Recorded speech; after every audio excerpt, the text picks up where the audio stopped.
Eto, mainit na balita mga idol.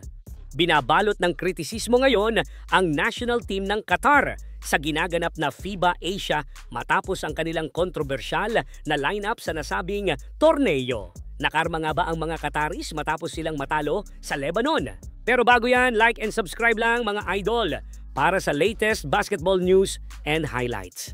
Eto, grabe ang naging bakbakan ng Qatar versus Lebanon matapos bigyan ng kaba ng United Nations Players Este ng bansang Qatar ang mga Lebanese sa score na 84-80. Tila naging karma nga daw ang laro ng mga Qatar, deploying 7 to 8 players na wala namang dugong Qataris pero dahil sa butas ng FIBA sa passport eligibility rules ay nakapaglaro ang mga players na to sa bansang Qatar. Hanep no? Samantalang ang ibang bansa, gaya ng Pilipinas, kahit na may dugong Pilipino pa, ang isang player ay napakahirap magpa-approve as local sa FIBA.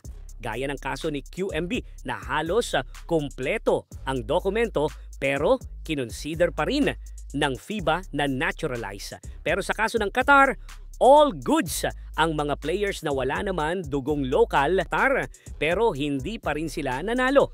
Ayon naman sa isa pa, halos imports na daw talaga ang naglalaro sa Qatar dahil may 2 Americans ang lineup, 3 o 4 ang Bosnians, may Egyptian, may Algerian at 2 o 3 Senegalese ang naglalaro sa kanila dahil inabuso nila ang FIBA rules lalo na ang passport before 16 ng FIBA.